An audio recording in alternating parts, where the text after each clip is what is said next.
On December 11, 1941, 4 days after the Japanese attack on Pearl Harbor had shaken the United States to its core, Adolf Hitler stood before the Reichstag in Berlin and declared war on America. The timing was, by almost any military or strategic measure, catastrophic. At that very moment, the German armies that had swept across Europe, North Africa, and deep into the Soviet Union were freezing to death in the Russian winter. The Wehrmacht had stalled just miles outside Moscow. Soldiers who had marched in summer uniforms were now dying in temperatures that plunged to minus 40 degrees Celsius. Supply lines had broken down. Tanks refused to start. Rifles jammed. Men lost fingers and toes and ears to frostbite in conditions that no German military planner had adequately prepared for. And yet, at this precise moment of maximum vulnerability, Adolf Hitler chose to invite the most powerful industrial nation on earth into the war. It is one of the most debated and consequential decisions in the history of the 20th century, and the question it raises feels almost impossible to answer from any rational strategic standpoint. Why on earth would he do it? The answer, it turns out, involves a web of ideological obsession, personal psychology, diplomatic obligation, military miscalculation, and breathtaking arrogance that together produced one of history's most spectacular acts of self-destruction. In this video, we will find out exactly what was going through Hitler's mind, what calculations his generals and diplomats were making, what role Japan played, what Roosevelt had been doing long before Pearl Harbor, and how the decision to declare war on America sealed Nazi Germany's fate more surely than almost anything else the Third Reich had ever done. So, without further ado, let's start at the very beginning of this extraordinary story. To understand why Hitler declared war on America in December 1941, you have to go back much further than that fateful winter, back to the very foundations of Hitler's worldview and his theory of how the war would be won. Hitler had never thought of the conflict simply as a European war. In his mind, in the writings of Mein Kampf and in the unpublished second book he dictated in 1928, the struggle he envisioned was civilizational in scope. He believed that Germany needed vast living space, what he called Lebensraum, in the East, and that the Soviet Union represented the primary target of German expansion. The conquest of Russia was not just a military objective for Hitler, it was the central purpose of his entire political project. He believed that once the Slavic East was conquered and its resources brought under German control, Germany would become a continental superpower capable of holding its own against any combination of outside powers, including, eventually, the United States. In this grand design, America occupied a complicated and revealing place. Hitler had long been fascinated by the United States, albeit in ways that revealed more about his own prejudices than about any genuine understanding of American society. He admired what he saw as America's racial policies, particularly the system of segregation and the treatment of its black population, which he cited approvingly in private conversations and saw as confirmation of his own beliefs about racial hierarchy. He was impressed by American industrialism and the scale of American agriculture. He found in the mythology of the American frontier a kind of precedent for the Lebensraum policy he wanted to apply in Russia, with Germans playing the role of the settler colonists pushing eastward just as Americans had pushed westward. But he also believed, with a conviction that bordered on delusion, that America was fundamentally a weak nation, a mongrel state in his terminology, racially mixed and therefore internally divided, controlled behind the scenes by Jewish financial interests, and militarily unprepared for any serious conflict.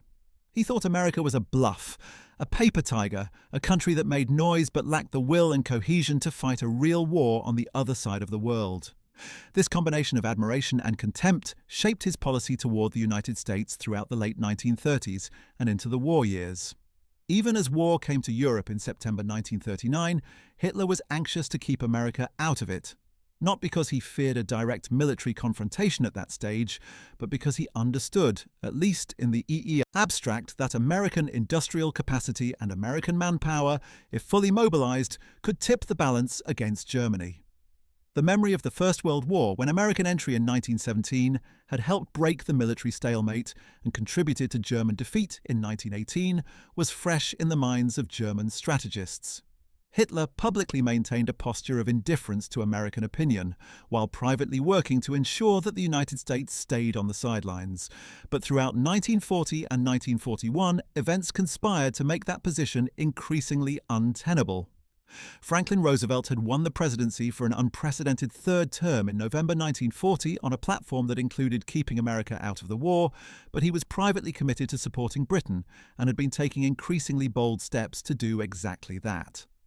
In March 1941, Congress passed the Lend-Lease Act, which effectively made the United States the arsenal of democracy, allowing America to supply war materials to any nation the president deemed vital to American defense, which in practice meant Britain and, after June 1941, the Soviet Union as well. This was not neutrality in any meaningful sense. American ships were carrying supplies to Britain. American destroyers were escorting convoys in the North Atlantic. American naval vessels were exchanging fire with German U-boats, and Roosevelt had frozen German assets in the United States and closed German consulates, measures that in any conventional diplomatic understanding amounted to acts of hostility, if not outright acts of war. Hitler was aware of all of this. His naval commanders, particularly Grand Admiral Erich Raeder, were furious about American conduct in the Atlantic and repeatedly asked Hitler for permission to respond to American naval interference with full force. Hitler consistently refused. He had given strict orders that German U-boats were not to engage American vessels, even when those vessels were actively aiding the British war effort. The reason was clear. Hitler desperately did not want war with America, while the campaign in the Soviet Union was still ongoing. His plan, right up through the summer and autumn of 1941, was to defeat the Soviet Union first, consolidate his continental empire, and only then deal with whatever problems America might present from a position of overwhelming strength. The campaign in the Soviet Union, known as Operation Barbarossa, had begun on June 22, 1941, with a massive German assault across a front stretching from the Arctic Circle to the Black Sea. Initial successes had been staggering. The Red Army suffered catastrophic losses in the first weeks and months of fighting. Entire Soviet army groups were encircled and destroyed. Hundreds of thousands of prisoners were taken. Kiev fell in September 1941 in the largest encirclement operation in military history, with more than 600,000 Soviet soldiers captured or killed. German panzer columns raced deep into Soviet territory at speeds that seemed to confirm the predictions of those who believed the Soviet Union would collapse within weeks. Hitler himself declared in October 1941 that the enemy had already been struck down and would never rise again. But he was wrong. Terribly, fatally wrong. The Soviet Union did not collapse. The Red Army kept fighting. Soviet reserves that the Germans had not known existed kept appearing on the front lines. And as summer gave way to autumn and autumn to winter, the German advance began to slow, then to stall, and finally to halt altogether. The attack on Moscow, Operation Typhoon, which was supposed to deliver the knockout blow and end the war in the east, faltered in the mud of the autumn rains and then froze in temperatures that the Wehrmacht had simply not prepared for. German soldiers had not been issued adequate winter clothing. There had been no preparation for winter warfare because German planning had assumed the Soviet Union would be defeated before winter arrived. By November and December 1941, German soldiers were dying of cold as much as from enemy action, burning furniture and horse dung for fuel, wrapping themselves in whatever civilian clothes they could find or strip from the dead, and watching in disbelief as Soviet troops equipped with felt boots and padded jackets counterattacked with a ferocity that seemed to grow rather than diminish as the temperature fell. It was into this situation, this moment of maximum German overextension and vulnerability, that the Japanese attack on Pearl Harbor arrived on December 7, 1941. And it was in response to this event that Hitler made his declaration of war 4 days later. To understand why, you need to understand the relationship between Germany and Japan, the Tripartite Pact, and the very particular way in which Hitler read the significance of what had just happened in the Pacific. Germany and Japan had signed the Tripartite Pact in September 1940, along with Italy. The pact committed each of the three signatories to come to the aid of the others if any of them was attacked by a power not currently involved in the war. The key word was attacked. The treaty was defensive in its formal structure. It required Germany to support Japan if Japan was attacked, but not necessarily if Japan was the one doing the attacking. When Japan struck Pearl Harbor, it was clearly Japan that had initiated the assault. There was therefore, from a strict treaty interpretation standpoint, no legal obligation on Hitler to declare war on America simply because Japan had attacked the United States. His foreign minister, Joachim von Ribbentrop, was well aware of this distinction and had been in contact with his Japanese counterparts about the possibility of coordinating their respective wars. But the Tripartite Pact, as written, did not compel Germany to follow Japan into war with America merely because Japan had fired the first shot. Hitler chose to declare war anyway. And the reasons he gave, and the reasons historians have since identified, reveal something profound about his character, his strategic thinking, and the nature of the catastrophic mistake he was making. The most immediate and emotionally compelling reason Hitler gave, both to himself and to his inner circle, in the days following Pearl Harbor, was that the state of war with America already effectively existed. Roosevelt, he argued, had been waging an undeclared naval war against Germany for months. American destroyers had been attacking German submarines. American naval forces had occupied Iceland to prevent Germany from using it as a base. American ships had been providing convoy escort in the North Atlantic. American intelligence was being shared with the British. In Hitler's view, he was not so much declaring war as acknowledging a war that Roosevelt had already started. This argument was not entirely without foundation. Roosevelt had indeed been taking increasingly provocative steps, and there had been genuine naval clashes in the Atlantic, most notably the incident involving the USS Reuben James, an American destroyer sunk by a German U-boat in October 1941, with the loss of more than 100 American sailors. But the argument was also deeply self-serving and strategically dishonest.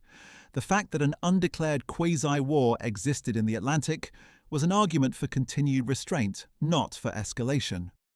If Hitler believed that America would eventually enter the war anyway, the rational calculation would have been to delay that entry as long as possible, to complete the conquest of the Soviet Union, to consolidate the Continental Empire, and only then face the Americans from a position of strength. Declaring war now before the Soviet Union was defeated, while German armies were dying in the Russian winter, before German naval capacity had been built up to anything close to what Admiral Raeder believed necessary to challenge America at sea, made no logical sense if the goal was German victory. So why did he do it? Part of the answer lies in his personal relationship with Roosevelt, a relationship defined almost entirely by contempt on Hitler's side, and by a kind of fascinated disdain on Roosevelt's.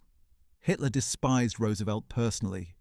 He viewed the American president as a tool of Jewish financial interests, dismissed him as a warmonger hiding behind democratic rhetoric, and resented the increasing moral authority Roosevelt was accumulating internationally. When Roosevelt gave speeches about the Four Freedoms or the Atlantic Charter, Hitler heard the voice of the enemy he most feared, a leader who could mobilize the democratic world against Germany, not just militarily, but ideologically. In declaring war on America, Hitler was also, in a way he perhaps did not fully articulate even to himself, satisfying a personal hatred. He was calling Roosevelt's bluff as he saw it, daring America to come and fight. There was also a profound element of wishful thinking mixed with genuine miscalculation about American military capability.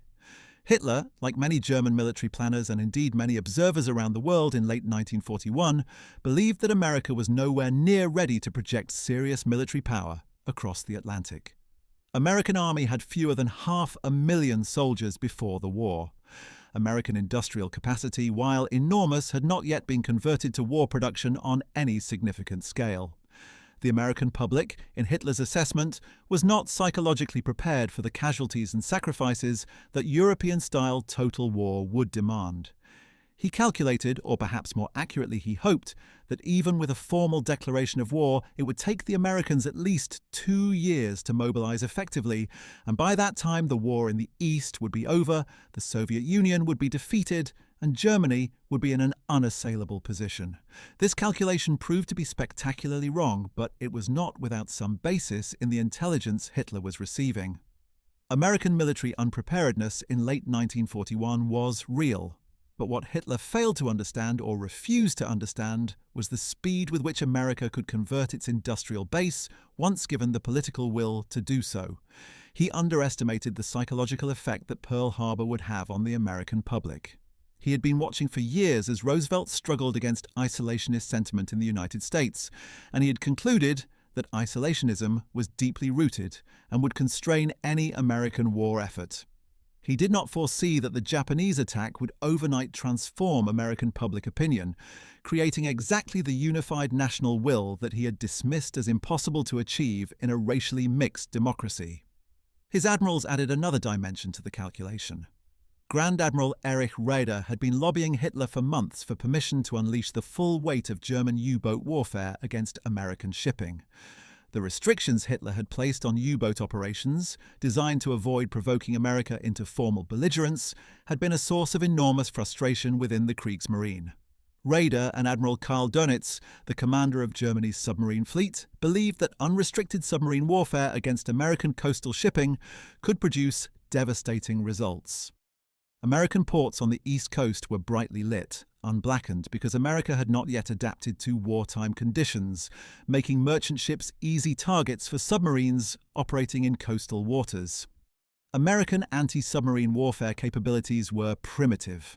A campaign of unrestricted U-boat warfare against American Atlantic shipping, Dönitz argued, could potentially sink enough tonnage to strangle the British war economy before American military power could be effectively deployed. With a formal declaration of war, these restrictions could finally be lifted. There is evidence that this argument had some influence on Hitler's thinking. The prospect of unleashing his U-boats fully, without the political constraints that had been hobbling their operations, represented a potential military dividend that helped tip the balance in his mind. Operation Drumbeat, known in German as Paukenschlag, was already being planned, and it would begin within days of the declaration of war, sending a small but deadly force of U-boats to American coastal waters, where they would achieve devastating results in the early months of 1942. For a brief period, the U-boat crews operating off the American coast referred to this period as the Second Happy Time, a reference to the earlier period in 1940 when German submarines had ravaged British shipping in the Atlantic before effective countermeasures had been developed. American shipping losses off the East Coast in early 1942 were genuinely catastrophic, with hundreds of thousands of tons of shipping sunk in a matter of months. So in the very short term, the U-boat argument had some validity. But again, this was a calculation that failed to account for the medium and long term. American shipbuilding capacity was already enormous and would rapidly expand to more than compensate for any losses, while German U-boat production could never keep pace with either American anti-submarine development or American ship construction. The window of opportunity for the U-boats was real but narrow, and Hitler's declaration of war did not change the fundamental arithmetic of industrial production that would ultimately determine the outcome of the Battle of the Atlantic. Perhaps the most revealing reason Hitler declared war on America, and the one that most clearly shows how far his strategic thinking had departed from conventional rationality by December 1941, was ideological. By the time of Pearl Harbor, Hitler had been at war for more than 2 years. He had achieved military successes of staggering scale. He had conquered most of Europe. He had driven the British from the continent at Dunkirk. He had forced the French to capitulate within 6 weeks. He had launched the largest military operation in history against the Soviet Union and had advanced over 1,000 miles into Russian territory. He had, by any conventional measure, already demonstrated military genius and operational brilliance on a scale that few commanders in history could match. And yet, by December 1941, he was also increasingly aware, somewhere beneath the propaganda and the triumphalist declarations, that things were not going according to plan. The Soviet Union had not collapsed. The British had not sued for peace. America was edging closer to direct involvement. The war he had promised would be short was extending indefinitely. In this context, the declaration of war on America can be understood partly as a psychological act, an assertion of control in a situation that was beginning to feel uncontrollable. By declaring war himself rather than waiting for events to force his hand, Hitler was maintaining the posture of a leader who commands events rather than being commanded by them.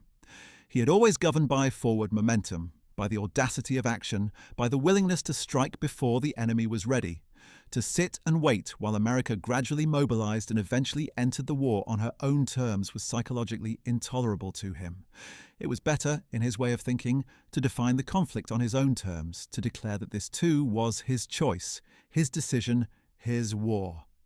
The declaration of war on America was in some ways the ultimate expression of the gambler's mentality that had served Hitler so spectacularly well in the early years, when his audacious risk-taking had paid off again and again, and which was now, as the odds shifted against him, becoming his most fatal flaw.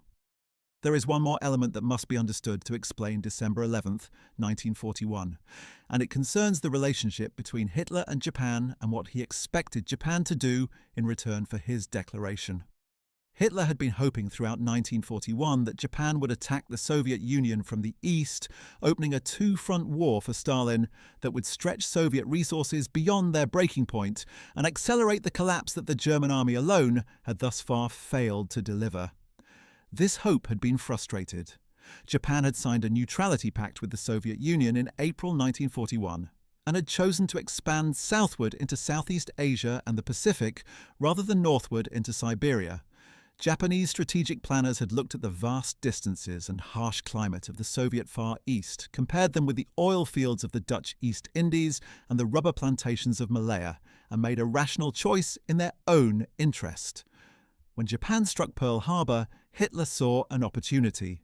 If he now honored his alliance with Japan by declaring war on America, he could reasonably hope, or at least argue, that Japan might reciprocate by reconsidering its neutrality toward the Soviet Union and attacking from the east.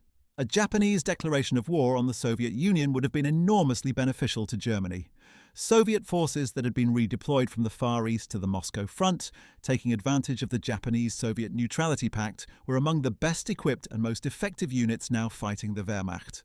If Japan threatened the Soviet Far East, those units would have to be sent back, weakening the Soviet defensive effort on the European front. Hitler raised this possibility with the Japanese ambassador in Berlin in the days after Pearl Harbor, and there is evidence that he genuinely hoped, if not expected, that a mutual declaration of loyalty would create a chain of reciprocal obligations that might eventually bring Japan into the war against the Soviets.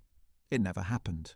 Japan maintained its neutrality toward the Soviet Union until August 1945, when the war in Europe was already over and the Soviet Union declared war on Japan in the final days of the Pacific War. The strategic partnership that Hitler imagined between Germany and Japan never materialized into coordinated military action against any common enemy. The two powers fought parallel but essentially separate wars, connected by alliance paperwork but never by any genuine strategic coordination. Hitler's hope that the tripartite pact could be activated to create a genuinely coordinated global strategy was an illusion, and it was an illusion that cost him dearly. The actual declaration of war itself was made in the Reichstag on December 11, 1941, in a speech that lasted over an hour and combined a detailed historical account of Roosevelt's alleged provocations with a defiant assertion of German strength and destiny. Hitler was in excellent form as a speaker, and the speech was received with enthusiasm by the assembled Reichstag members who cheered repeatedly and rose to their feet at key moments. Reading it today, knowing what came after, the speech has the quality of a man explaining at great length why he is about to walk off a cliff. He outlined every American provocation in the Atlantic, every Lend-Lease shipment, every convoy escort, every speech Roosevelt had given about the Four Freedoms, presenting them as evidence of a systematic campaign of aggression against Germany that left him no choice but to respond. He cast himself, as always, as the injured party, the reluctant warrior forced into action by enemies who had left him no alternative. What the speech did not acknowledge, and what Hitler seemed genuinely unable to process, was the fundamental transformation that Pearl Harbor had effected in American politics. The isolationist movement, which had been a genuine and powerful force in American life throughout the late 1930s and into 1941, organizations like America First and voices like Charles Lindbergh's, evaporated almost overnight after December 7th. The America that Hitler declared war on in December 1941 was not the divided, reluctant, isolationist America that he had been watching throughout the previous decade. It was a transformed nation, unified by outrage, committed to total war with a ferocity and completeness that would have astonished anyone who had been watching American politics even 6 months earlier. Roosevelt asked Congress for a declaration of war against Japan on December 8th, and it passed with only a single dissenting vote from the pacifist Congresswoman Jeanette Rankin of Montana. When Hitler's declaration arrived on December 11th, Congress responded in kind, and this time The vote was unanimous. The full implications of that unanimity would take time to become visible, but they were already being felt in American factories, shipyards, recruiting offices, and laboratories. The United States had a population of more than 130 million people. Its industrial output already exceeded that of Germany by a substantial margin. Its agricultural production could feed not only its own population, but supply significant quantities to its allies. Its technological capacity, developed through decades of commercial innovation in a competitive private economy, would prove decisive in developing weapon systems, radar, computing, logistics, and communications that Germany could not match. Hitler had awakened, in a phrase often attributed to the Japanese Admiral Yamamoto, though disputed by historians, a sleeping giant. But let us step back from this moment and look more carefully at the military situation on the ground in December 1941, because without understanding just how desperate Germany's position already was, the full magnitude of the error Hitler was making cannot be appreciated. The invasion of the Soviet Union had been premised on a set of assumptions about Soviet military capacity, Soviet political resilience, and the length of time required to defeat the Red Army that were wrong in almost every particular. German pre-war intelligence on the Soviet Union had been remarkably poor, partly because Soviet secrecy made accurate intelligence gathering difficult, and partly because ideological assumptions about Slavic military inferiority had colored the analysis in ways that distorted the picture. The Germans had estimated Soviet tank strength at roughly 10,000 vehicles before the invasion. The actual number was closer to 23,000, though a large proportion were obsolete, designs or in poor mechanical condition. Soviet aircraft strength had been similarly underestimated. Soviet reserves, the ability of the Soviet system to raise, equip and deploy new formations even as existing ones were being destroyed, had been essentially ignored in German planning. The Germans had expected the Soviet state to fracture under the shock of military defeat, with national minorities in Ukraine and the Baltic states rising against Moscow, administrative systems collapsing, and political will dissolving. None of this happened in any decisive way. The Soviet state proved far more resilient than German planners had imagined, and Stalin proved far more effective as a war leader, however brutal and wasteful his methods, than Hitler had anticipated.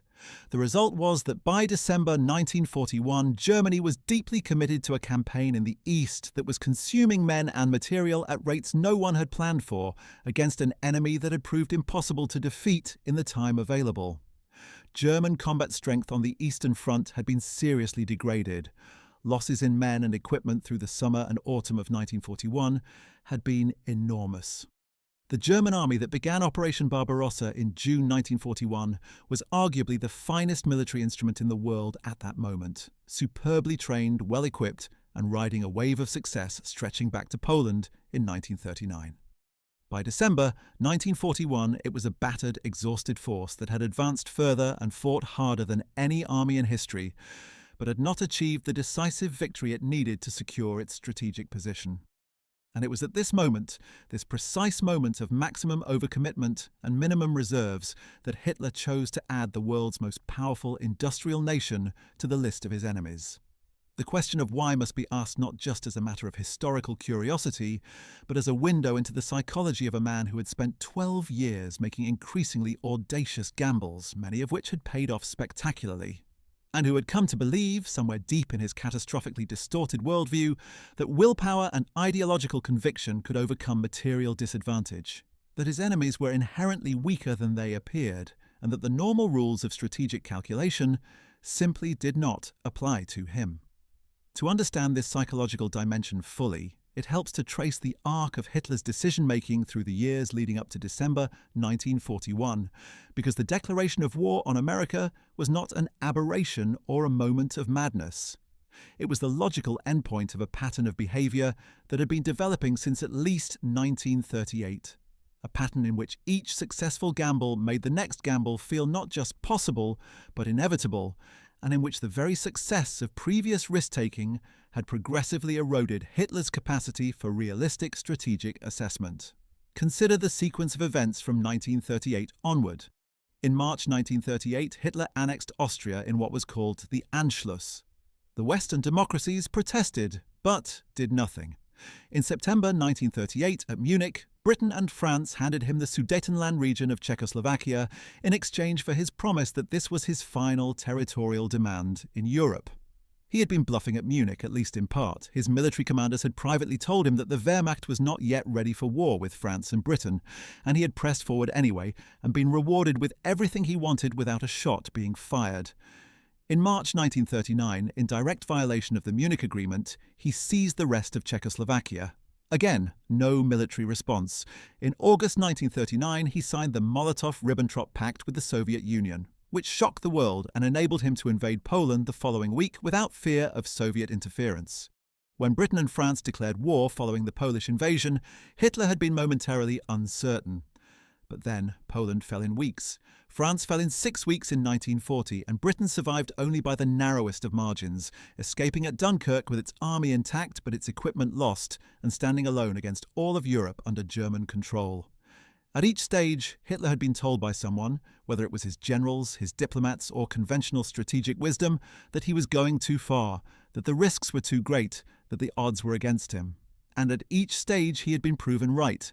It would be a miracle of psychological sophistication for any human being not to conclude from this pattern that the conventional wisdom was simply wrong, that he had a gift for strategic vision that transcended ordinary calculation, that the very audacity which frightened his advisors was in fact his greatest weapon. Hitler had drawn exactly these conclusions, and they had crystallized by late 1941 into a kind of mystical faith in his own judgment that made it genuinely difficult for him to process information that contradicted his predictions. The generals who might have provided a corrective had largely been silenced. The lesson Hitler had taken from the pre-war period was that his generals were timid, that they had consistently underestimated his ability to achieve the impossible, and that their caution was a liability to be overcome rather than a wisdom to be heeded. He had dismissed or bypassed those who disagreed with him too openly.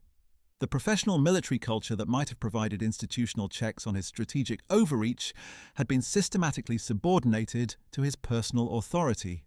By December 1941, there was no one in the German decision-making apparatus with both the information and the authority to tell Hitler that declaring war on America was an act of strategic lunacy from which there could be no recovery.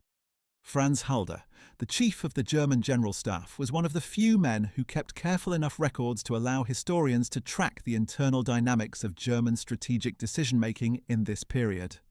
Halder's diaries, which he maintained meticulously throughout the war, reveal a man who was increasingly aware of the catastrophic divergence between Hitler's assessments and operational reality, but who found himself unable to change the course of events. Halder had been involved in pre-war conspiracies against Hitler, or at least discussions about the possibility of removing him, but these had come to nothing. By late 1941, he was watching the Eastern Front with growing alarm, noting the exhaustion of German forces, the resilience of Soviet resistance, and the failure of the operational assumptions on which Barbarossa had been based. The declaration of war on America added one more element to a strategic picture that Halder and many of his colleagues privately regarded as catastrophic. But the general's private views were irrelevant to Hitler's decision. He had not consulted them about the declaration of war, any more than he had consulted them about most of his major political decisions. The declaration was a personal act, flowing from his assessment of the diplomatic and strategic situation, his reading of Roosevelt's intentions, his calculation about Japanese behavior, and his deeply held ideological conviction that America was weaker than it appeared. Field Marshal Wilhelm Keitel, who served as chief of the German Armed Forces High Command and was one of Hitler's most compliant military subordinates, later stated that the declaration of war on America had surprised him. He had not been consulted, and he had not foreseen it. This was typical of how Hitler made major decisions in this period. He gathered information and opinion from multiple sources, processed it through his own ideological framework, and then acted, presenting his decision to his military and political advisors as a fait accompli. The diplomatic dimensions of the decision are also worth examining carefully, because they reveal how the formal structure of the Tripartite Pact interacted with Hitler's personal strategic vision in ways that were more complex than a simple story of treaty obligation might suggest. Immediately after Pearl Harbor, Ribbentrop had been in contact with Japanese Foreign Minister Yosuke Matsuoka's successor, Shigenori Togo, attempting to extract a Japanese commitment to attack the Soviet Union in exchange for a German declaration of war on America. These negotiations were conducted urgently in the days between December 7th and December 11th.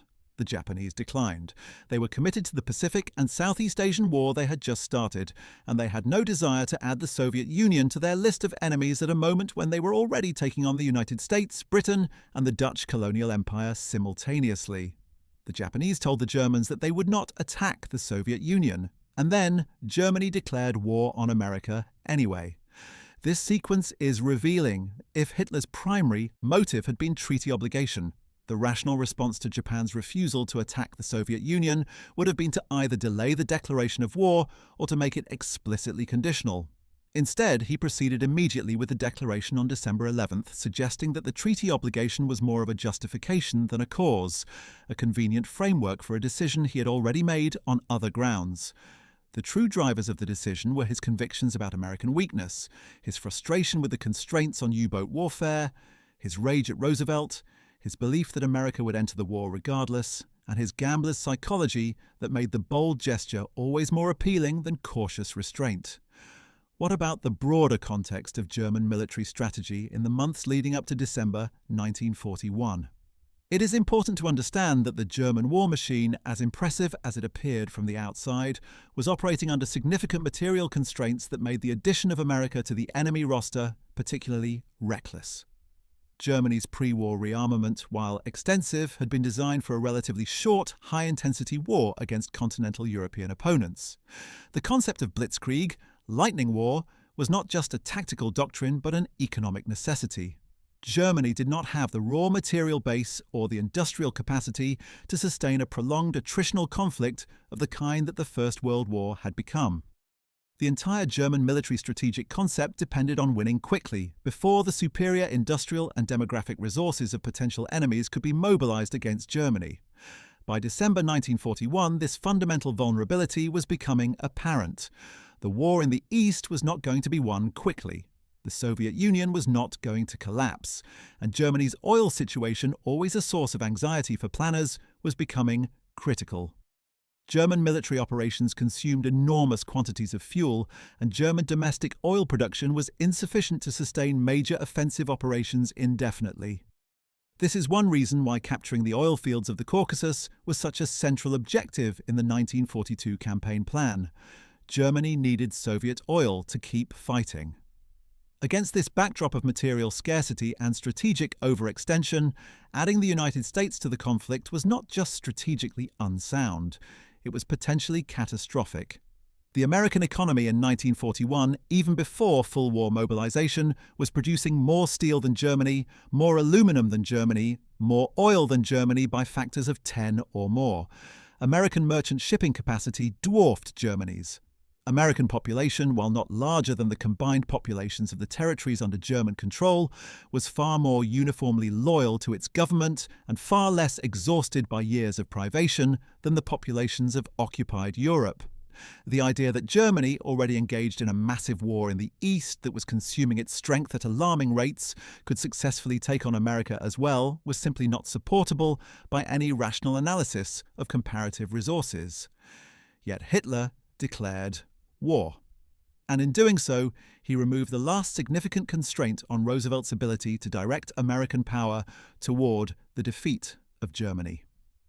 Roosevelt had been hoping for some months, or so American strategic planning documents suggest, that events would bring the United States into the European war. American military planners had concluded, correctly as events would prove, that the defeat of Germany was the primary strategic objective for the United States, and that Japan, however dramatically it had struck in the Pacific, represented a secondary theatre. The Germany First strategy, as it came to be known, had been agreed between American and British military planners even before Pearl Harbor, but Roosevelt had been constrained in his ability to implement it by the political reality that the United States had just been attacked by Japan, not by Germany, and that a unilateral American decision to prioritize the European theatre over the Pacific would have been politically very difficult to explain to an American public that was primarily outraged at Japan. Hitler's declaration of war solved this problem entirely. Now America was officially at war with Germany as well as Japan, and Roosevelt could implement Germany first with full political legitimacy. It was one of the most spectacular self-inflicted wounds in the history of warfare. Hitler, by his own act, gave Roosevelt exactly the political freedom of action he needed to direct the full weight of American power against the Third Reich. Churchill's reaction to the news of Pearl Harbor and the subsequent American declarations of war is instructive.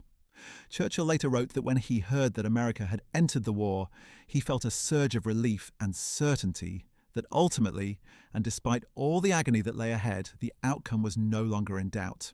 In his memoir, he described lying in bed that night, thinking about England, about the British Empire, about the history of the English-speaking peoples, and feeling that, after all, we had won. His certainty was based on his knowledge of what American industrial and military power could accomplish once fully engaged, a knowledge derived from his study of the First World War and from his understanding of American economic capacity. The entry of America into the war meant that the Allied cause, which had seemed so precarious for so long, now had resources behind it that could not ultimately be overcome. Hitler, of course, saw things very differently. His public defiance remained absolute. His speeches in the weeks after Pearl Harbor were confident, even triumphalist, asserting that the Axis powers were now engaged in a struggle against the Jewish, plutocratic Bolshevist conspiracy that threatened to enslave the world, a struggle they would win through the superior willpower and racial vitality of their peoples. In private, his mood fluctuated more. There were moments of doubt, quickly suppressed, quickly replaced by assertions of confidence in his ultimate triumph. The declaration of war on America, once made, became part of the mythology of inevitable struggle that he used to sustain both himself and his followers. This was the culminating test, the final battle, and they would prevail because they had always prevailed. But let us now examine some of the specific individuals whose roles in the decision-making process shaped this fateful moment, and who can help us understand both the institutional dynamics and the personal factors at play. Joachim von Ribbentrop is essential to any account of the declaration of war on America, because as Foreign Minister of the Third Reich, he was the man most directly responsible for Germany's diplomatic relationship with both Japan and the United States. Ribbentrop had been appointed Foreign Minister in 1938, replacing the more traditionally minded Konstantin von Neurath in what was part of Hitler's broader consolidation of personal control over German policy. Ribbentrop was not a career diplomat, but a wine merchant who had cultivated connections to the Nazi Party and to European aristocratic circles, and who had succeeded in ingratiating himself with Hitler partly through flattery and partly through his willingness to tell Hitler what Hitler wanted to hear. Professional diplomats in Germany and abroad regarded him with a mixture of contempt and alarm. Ribbentrop had been deeply involved in negotiating the Tripartite Pact of September 1940, which he regarded as his great diplomatic achievement and the cornerstone of his foreign policy. He had spent the months following the pact signing trying to encourage Japan to take actions that would benefit Germany, and specifically trying to persuade the Japanese to attack Britain's Asian possessions, which might draw British resources away from Europe and facilitate a British decision to seek terms. The idea of pushing Japan towards Singapore rather than towards Siberia reflected Ribbentrop's assessment that knocking Britain out of the war was the priority, rather than relieving pressure on the Eastern Front by having Japan attack the Soviets. This put Ribbentrop in an odd position when Barbarossa began in June 1941, since he now had to reverse course and encourage Japan to attack the Soviet Union, rather than British possessions. Japan responded to these overtures with characteristic inscrutability, declining to commit to either course of action and proceeding to pursue its own strategic objectives. When Japan struck Pearl Harbor, Ribbentrop was simultaneously delighted and frustrated. Delighted because the Tripartite Pact now seemed to demand German solidarity with Japan, giving him an opportunity to demonstrate the value of the alliance structure he had constructed. Frustrated because Japan had once again failed to coordinate its actions with Germany's strategic needs. He was aware that a German declaration of war on America was not technically required by the terms of the Tripartite Pact, since Japan had been the aggressor rather than the attacked party.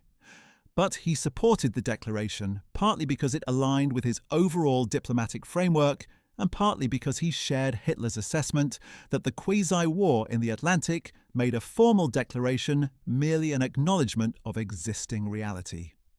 What Ribbentrop failed to provide, and what Hitler desperately needed in December 1941, was a clear-eyed assessment of American power and American political psychology. Ribbentrop had served as German ambassador to Britain in the late 1930s, and his tenure there had been a disaster. He had systematically misread British political opinion, reporting to Hitler that Britain would not fight over Poland, which contributed to Hitler's misjudgment of British resolve in September 1939.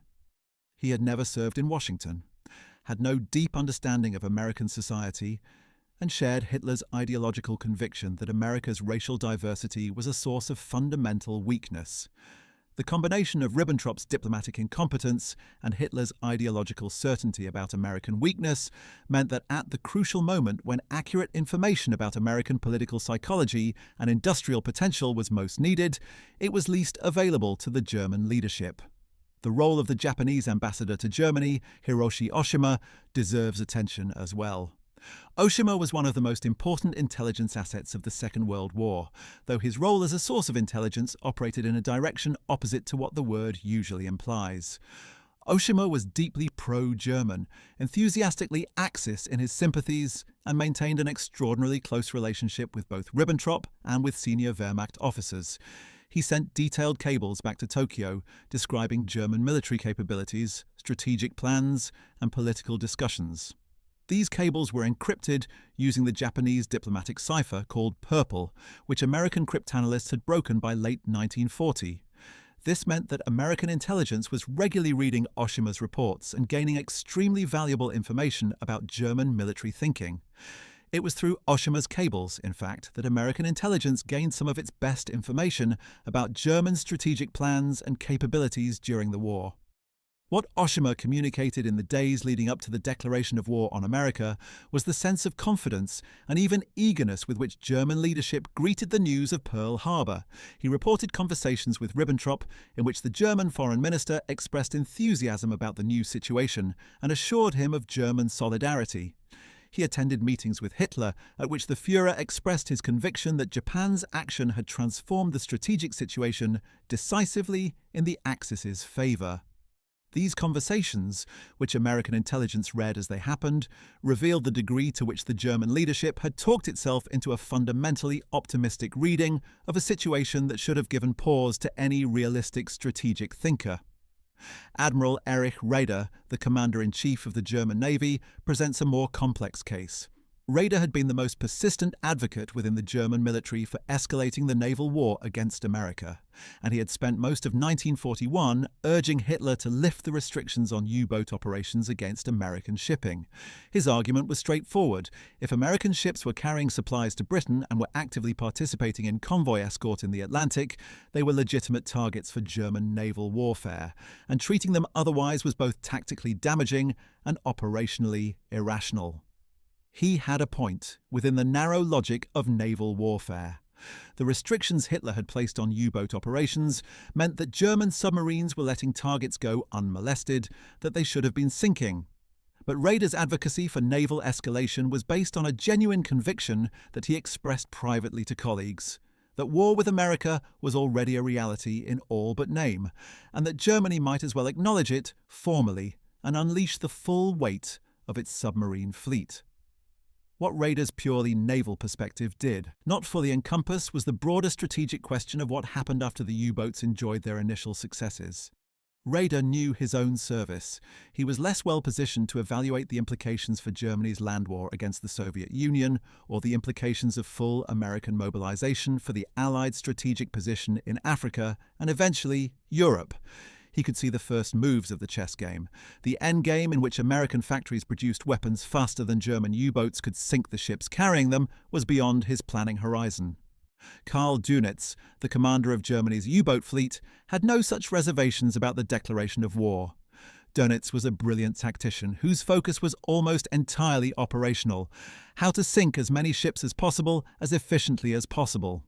The declaration of war on America was, from his perspective, an enormous opportunity. He had been briefed on the situation along the American East Coast, knew that it was unblackened at night, knew that American anti-submarine capabilities were primitive, and was confident that a concentrated assault on American coastal shipping could produce spectacular results.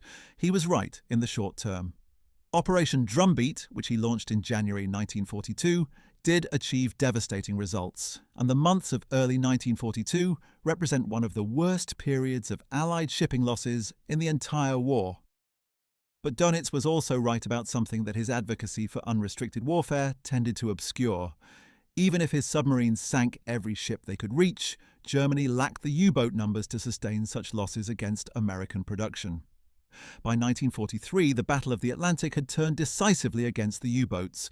As Allied convoy escort improved, air cover over the mid-Atlantic was extended, and American shipbuilding outpaced any losses the German Navy could inflict. Alfred Jodl, chief of the operations staff of the Wehrmacht High Command, is another figure whose perspective illuminates the decision-making context of December 1941. Jodl was a highly capable staff officer who had become one of Hitler's most trusted military advisors, partly through genuine competence and partly through his willingness to implement Hitler's decisions even when he privately questioned them. Jodl was present at most of the major military conferences in which the situation on the Eastern Front was discussed in late 1941, and he was fully aware of the dangerous state of German forces. His diary and conference notes from this period show a man navigating the tension between honest operational reporting and the need to maintain morale and Hitler's confidence. He knew the army facing Moscow was in serious trouble. He knew the winter had imposed costs that had not been planned for, and he processed the declaration of war on America not as a matter for military celebration, but as another variable in an already extremely difficult equation. What none of these men, not Ribbentrop, not Raeder, not Jodl, and certainly not Hitler himself adequately assessed, was the speed and scale of American industrial mobilization. This failure of imagination, the inability to conceive of what America was actually capable of producing once fully committed to war, was perhaps the deepest intellectual failure of the German leadership in December 1941. The figures, had they been accurately assembled and honestly evaluated, were staggering. By the time the war ended, American factories had produced more than 300,000 aircraft, 87,000 tanks, over 2 million trucks and jeeps, 17 million rifles, 41 billion rounds of ammunition, and more than 5,000 ships. American GDP, which had stood at roughly $92 billion in 1940, expanded to more than $220 billion by 1944, an increase in real economic output that exceeded the entire German economy. American industrial capacity, once oriented toward war production, operated on a scale that no German planner had incorporated into their strategic calculations. Part of this failure of imagination was ideological. Hitler's conviction that America was a racially degraded society incapable of sustained national effort was not shared by all his advisors, but it permeated the atmosphere in which strategic assessments were made. Even those German analysts who were more realistic about American industrial capacity tended to assume that the political will to mobilize it fully would not be there, that American democracy was too divided, too individualistic, too attached to comfort and prosperity to make the kind of total sacrifices that a modern industrial war demanded. They were wrong about this too, for reasons that had everything to do with Pearl Harbor. The attack on Pearl Harbor had done something that Roosevelt himself had been unable to do through months of careful political maneuvering. It had unified American public opinion in support of total war to a degree that made any question of limited commitment or negotiated peace simply irrelevant. The question of what Roosevelt had actually been doing before Pearl Harbor, and whether Hitler's characterization of American behavior as a series of provocations was accurate, deserves careful examination, because it bears directly on Hitler's stated justification for his declaration and on the broader historical debate about American neutrality in the years 1939 to 1941. Roosevelt had indeed been pursuing policies that stretched conventional definitions of neutrality to or beyond their breaking point. The Lend-Lease Act of March 1941 was the most significant of these, effectively making the United States a non-combat participant in the British war effort, but it had not been Roosevelt's first step in this direction. The Destroyers for Bases Agreement of September 1940 had transferred 50 aging American destroyers to the Royal Navy in exchange for rights to British naval bases in the Caribbean and elsewhere, a deal that was of genuine military value to the British at a moment when German submarine warfare was threatening to cut their Atlantic supply lines. The occupation of Iceland in July 1941, initially by British forces but with American forces taking over in accordance with an agreement with the Icelandic government, extended American naval protection across a larger portion of the North Atlantic. And through the autumn of 1941, American naval vessels had been engaged in what Roosevelt described as shoot-on-sight operations against German submarines, meaning that American destroyers would attack any German submarine they detected in the broad zone of ocean that Roosevelt had declared an American defensive zone. These were not the actions of a neutral nation in any traditional sense. Hitler's complaint that Roosevelt was waging an undeclared naval war against Germany had genuine substance. But the question was, what to do about it, and here Hitler's approach was strategically irrational. The correct response to American quasi-belligerence from a German strategic standpoint was to maintain the fiction of American neutrality as long as possible, to give the isolationist forces in America time to constrain Roosevelt's freedom of action, and to avoid providing the casus belli that would unify American public opinion behind a formal declaration of war. Hitler's declaration on December 11th did precisely the opposite.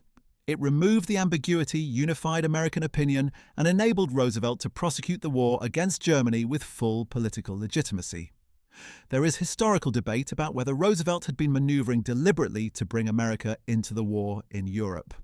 Some historians, particularly those in the revisionist tradition, have argued that Roosevelt was deliberately provoking Germany in the Atlantic, hoping that Germany would respond with an act of war that would give him the pretext he needed to bring America formally into the conflict. Whether this is an accurate reading of Roosevelt's intentions or not, it is clear that Hitler's declaration of war achieved the result, whether or not it was Roosevelt's plan. If Roosevelt was indeed trying to engineer a German declaration of war, he had succeeded beyond any expectation. If he was genuinely trying to balance support for Britain with domestic political constraints, Hitler relieved him of those constraints entirely. The timing within December 1941 is worth examining closely, because the 4 days between Pearl Harbor and Hitler's declaration were not spent in paralysis. They were spent in frantic diplomatic activity as Berlin and Tokyo exchanged messages about their respective situations and obligations. Hitler learned of the Pearl Harbor attack on the evening of December 7th, while he was at his field headquarters, the Wolfschanze, the Wolf's Lair, in East Prussia. His initial reaction, according to those present, was one of excitement and satisfaction. The news seemed to confirm his conviction that he had been right about the larger shape of the war, that the Anglo-American bloc was not invincible, that his Japanese allies had struck a dramatic blow. The fact that the blow had been struck against America rather than Britain or the Soviet Union was a complication, but it seemed initially to resolve more problems than it created. In the days that followed, Hitler held a series of meetings with his military and political advisors, consulted with Ribbentrop about diplomatic options, received Ambassador Oshima, and formulated his approach. The decision to declare war was apparently firm in his mind almost from the beginning. The subsequent discussions were more about timing and framing than about whether to do it. He summoned the Reichstag for December 11th, giving himself 4 days to prepare the speech and to ensure that the diplomatic formalities were in order. The Italian dictator Benito Mussolini, Germany's other major Axis ally, was consulted and agreed to declare war on America simultaneously, though Italy's capacity to affect the strategic situation was, by this point, minimal. Mussolini's Italy had been a problematic ally from the beginning of the war. Italy's military performance had been consistently disappointing, requiring German forces to bail out Italian operations in North Africa, Greece, and elsewhere. Mussolini had his own imperial ambitions in the Mediterranean and had dragged Germany into the North African campaign and the Greek campaign when German strategic priorities lay elsewhere. His declaration of war on America added one more enemy to the Allied list but contributed nothing significant to Axis military capability. It was, in strategic terms, a formality, but it was a formality that Mussolini embraced with characteristic enthusiasm for dramatic gesture and characteristic indifference to strategic reality, a quality he shared with his German counterpart to a remarkable degree. The speech Hitler gave in the Reichstag on December 11, 1941, deserves to be read as a historical document because it reveals so much about how he understood his own situation and how he intended to present it. He began by reviewing what he described as the systematic campaign of aggression against Germany conducted by Roosevelt and the United States government since 1933. He catalogued every criticism of National Socialism that had appeared in the American press, every speech Roosevelt had given criticizing fascism, every act of economic hostility toward Germany, and every instance of naval cooperation with Britain, presenting them as evidence of a coordinated plot to strangle Germany in alliance with what he called the forces of Jewish international finance. The framing was classic Hitler. Germany as the perpetual victim, forced into self-defense by enemies who would not allow it to exist in peace, with Jewish conspirators pulling the strings behind every hostile act. He then turned to the specific provocations in the Atlantic, citing the Greer incident, in which an American destroyer had reported the position of a German submarine to British forces who then attacked it, the Kearney incident, in which an American destroyer had been damaged by a German torpedo while escorting a convoy, and the sinking of the Reuben James, in which more than 100 American sailors had died when their destroyer was torpedoed. In each case, Hitler presented the American vessel as the aggressor and the German submarine as acting in self-defense, which was at best a creative reading of events and at worst a straightforward inversion of the truth. He declared that Roosevelt had systematically violated the rules of neutrality for years and that Germany's patience with these violations had finally reached its end. What the speech did not contain, and what no senior figure in the German government seems to have offered at any point in the lead-up to the declaration, was any honest assessment of what American entry into the war would actually mean for Germany's strategic position. The possibility that American industrial mobilization might within a year or two produce military forces capable of operating decisively in the European theatre was not discussed in the Reichstag for obvious reasons. But it was also, apparently, not seriously discussed in private either. The combination of Hitler's ideological certainty about American weakness, Ribbentrop's diplomatic incompetence, and the institutional silencing of dissenting voices within the German power structure meant that the declaration of war was made without the kind of serious strategic analysis that the decision demanded.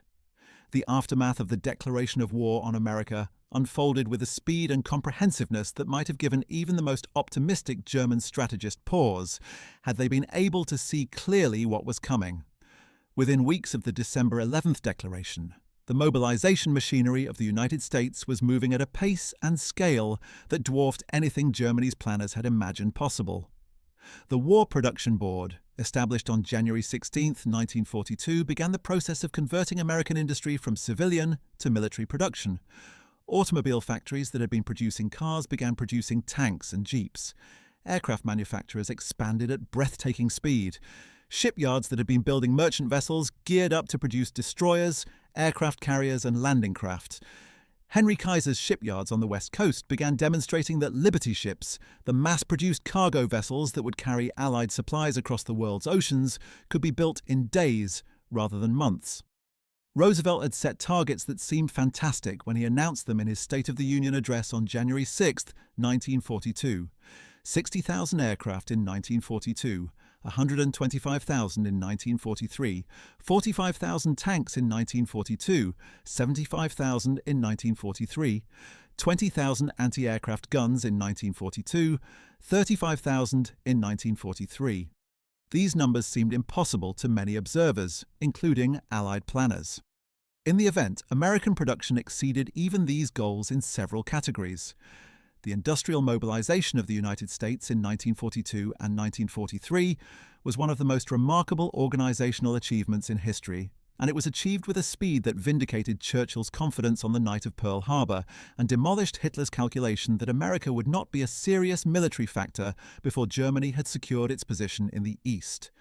The Arcadia Conference, held in Washington from December 22, 1941 to January 14, 1942, brought together Roosevelt, Churchill, and their senior military advisors to coordinate Allied strategy in the wake of America's formal entry into the war.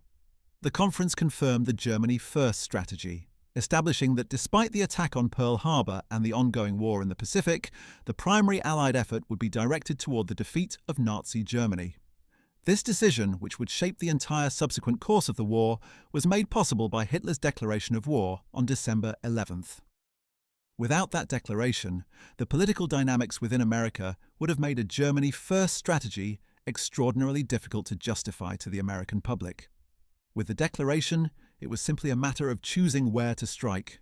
The North African campaign, the Allied invasions of Sicily and Italy, the massive build-up for the Normandy landings, the bomber offensive against German industry, all of these operations were enabled by American industrial production, American manpower, and American logistical capability. The tens of thousands of American aircraft that bombed German cities and German industry, the thousands of American tanks that eventually rolled across France and into Germany, the millions of American soldiers who fought from North Africa through Italy and then across Western Europe, all of this was the direct consequence of a decision Hitler made on December 11, 1941, when he chose to declare war on the world's most powerful industrial nation while his army was freezing to death in Russia. But what is sometimes overlooked in accounts of the declaration of war on America is the degree to which it also affected the war in the East, the very theatre that was supposed to be Hitler's primary concern. American Lend-Lease aid to the Soviet Union increased dramatically after December 1941 and became one of the most important material factors in Soviet military recovery and eventual dominance. Soviet industrialization, which had been proceeding rapidly under Stalin's five-year plans, had given the Soviet Union substantial heavy industrial capacity, but this capacity had been severely disrupted by the German invasion. Factories had been physically relocated east of the Ural Mountains to put them beyond the reach of German bombers, but this process took time and created severe short-term shortfalls in production. American Lend-Lease filled critical gaps in Soviet production. By the end of the war, the Soviet Union had received from the United States approximately 14,000 aircraft, 7,000 tanks, over 400,000 trucks, over 2,000 locomotives, over 11,000 rail cars, food supplies totaling more than 4 million tons, and vast quantities of communications equipment, industrial machinery, explosives, and other military essentials. Soviet military leaders, including some of the most senior figures in the Red Army, acknowledged after the war that American supplies had been essential to Soviet survival in the critical period of 1942 and early 1943.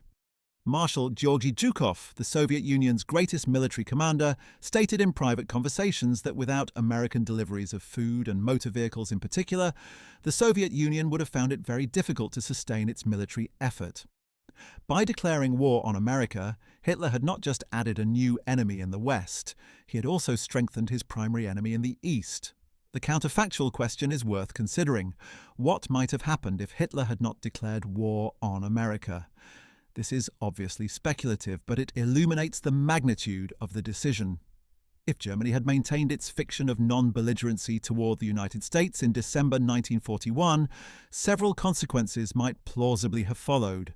The isolationist movement in America, though battered by Pearl Harbor, might have regained some strength in arguing that the war in Europe was a European affair and that America's proper focus was on Japan, the country that had actually attacked American territory. Roosevelt would have faced much greater political difficulty in directing resources toward the European theatre. The Germany First strategy would have been harder to implement and might have been delayed or diluted. Lend-Lease deliveries to Britain and the Soviet Union might have continued, but the massive American military involvement in Europe that developed through 1942 and 1943 might have been slowed or redirected. This does not mean Germany would have won the war without Hitler's declaration. The Soviet Union was already receiving Lend-Lease and was fighting back with increasing effectiveness. Britain remained unbeaten. The fundamental material disadvantage facing Germany in a prolonged war remained real regardless of American belligerence.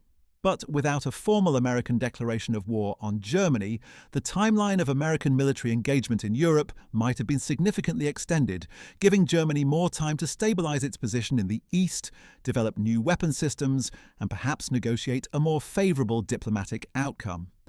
It remains one of the great what-ifs of the Second World War. What is not in doubt is what actually happened. In the weeks and months following December 11, 1941, the Allied coalition that Hitler had called into existence against himself began to function with increasing effectiveness. The Allied conferences of 1942 and 1943, from Casablanca to Tehran, built the strategic framework that would ultimately defeat Nazi Germany. American, British, Canadian, and other Allied forces invaded North Africa in November 1942, dealing a decisive blow to Axis forces there and opening the Mediterranean. The Soviet victory at Stalingrad in February 1943, one of the most decisive battles in the history of warfare, marked the turning point on the Eastern Front. The Allied landings in Sicily in July 1943 and in mainland Italy in September 1943 opened a second front in southern Europe. And the Normandy landings on June 6, 1944, opened the decisive Western Front that drove German forces back across France and into Germany itself. Through all of this, the United States was the arsenal, the logistics hub, the manpower reserve, and increasingly the military spearhead of the Allied coalition. American air power was crucial to the bomber offensive against German industry. American naval power secured the Atlantic and enabled the amphibious operations in the Mediterranean and at Normandy. American manpower, eventually numbering over 12 million men in uniform, provided the ground forces that fought alongside British, Canadian, and Free French armies from North Africa to Berlin.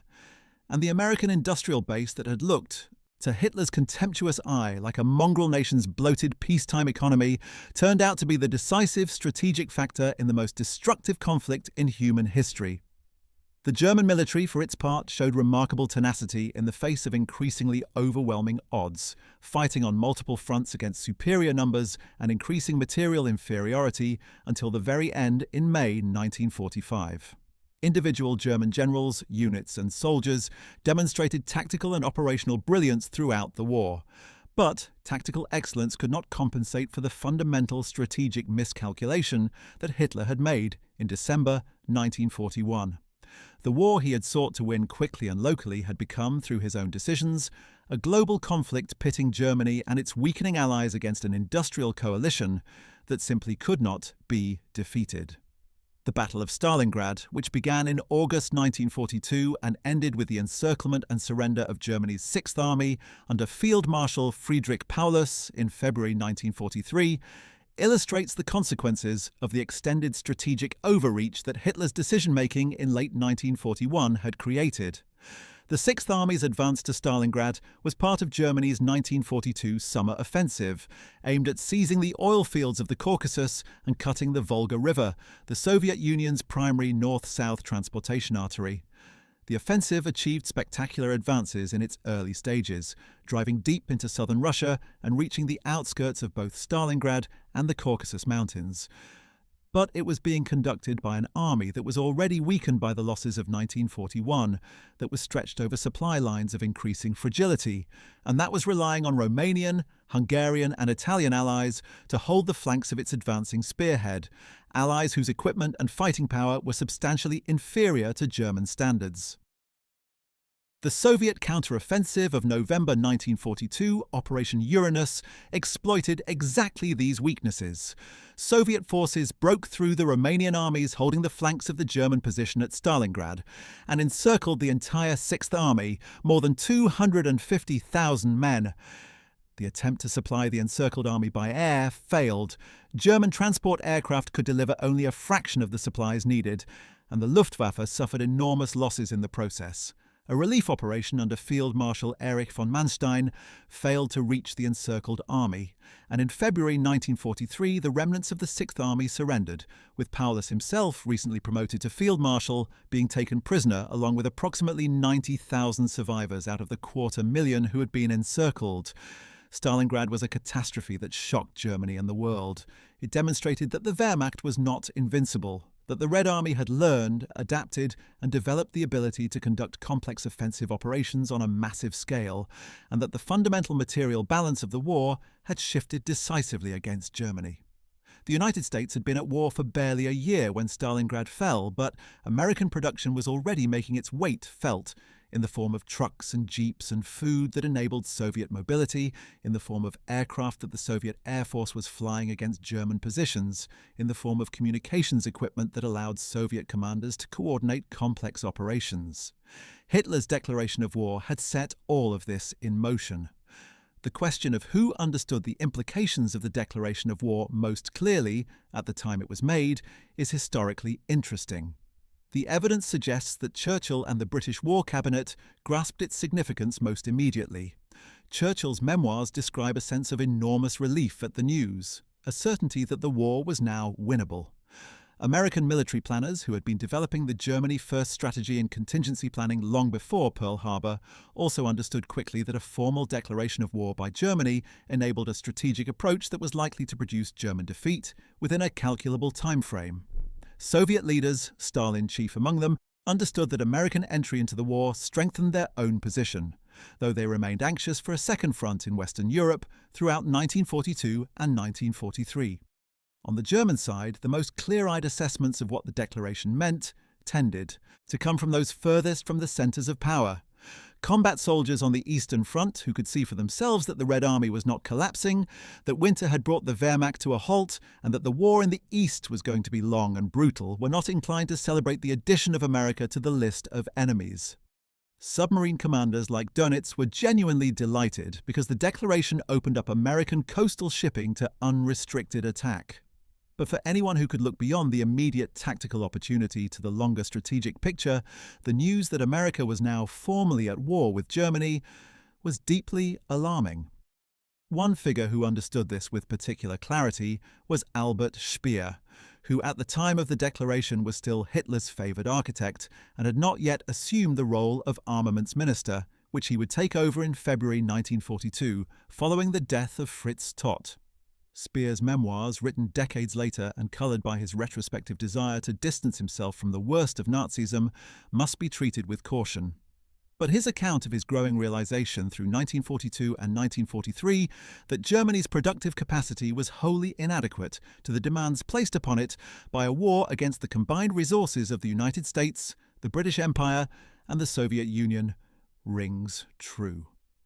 Speer was a technocrat who understood production numbers, raw material flows, and industrial bottlenecks in ways that Hitler and the ideologically oriented figures around him did not, and his retrospective assessment of the declaration of war on America was one of unambiguous strategic disaster.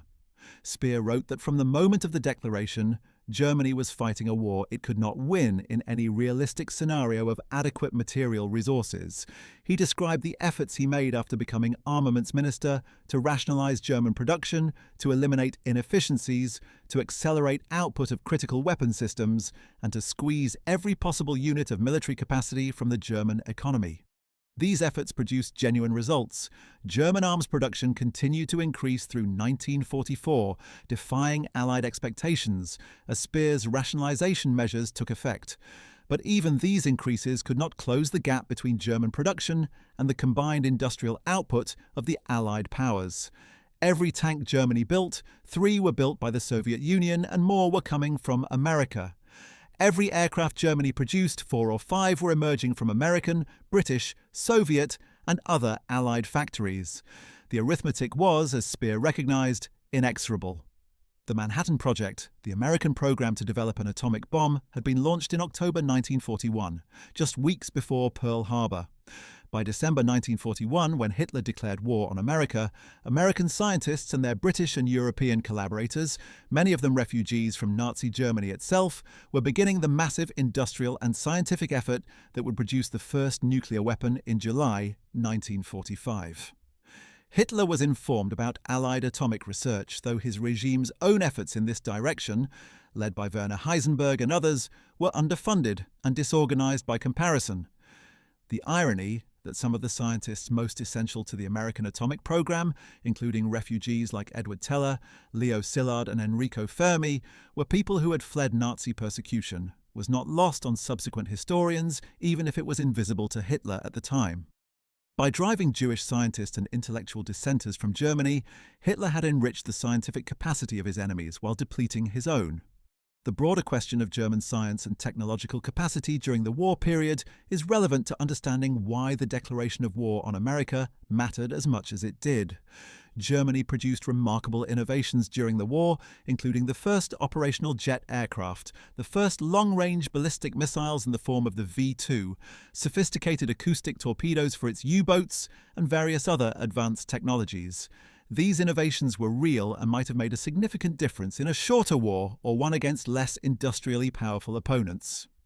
But against the combined resources of the United States, Britain, and the Soviet Union, German technological innovation could not compensate for material inferiority. The V-2 missiles that fell on London and Antwerp in 1944 and 1945 were terrifying and difficult to defend against, but they carried relatively small warheads and were enormously expensive to produce, diverting resources that might have been better employed in other weapon systems.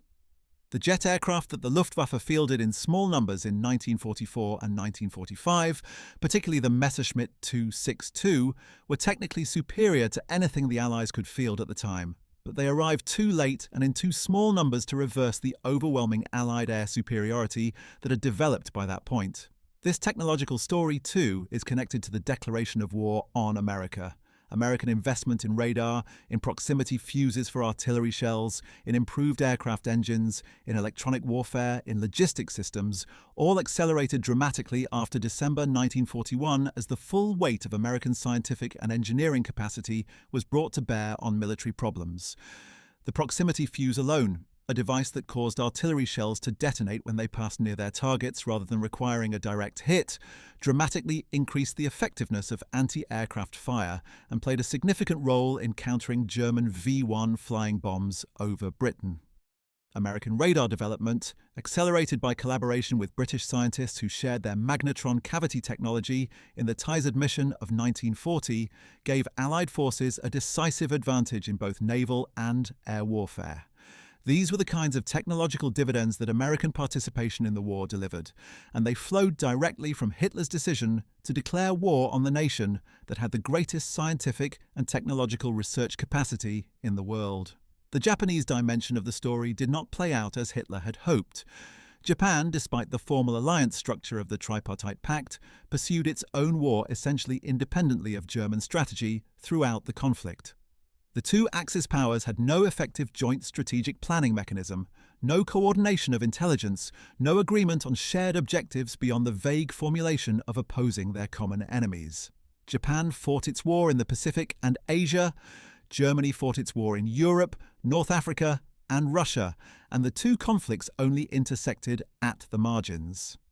Germany sent a small military mission to Japan, and Japan provided Germany with some raw materials through submarine blockade runners, but this fell far short of the kind of coordinated global strategy that the alliance rhetoric implied. Hitler's hope that Japan would eventually attack the Soviet Union remained unfulfilled until the final weeks of the war, when it was irrelevant.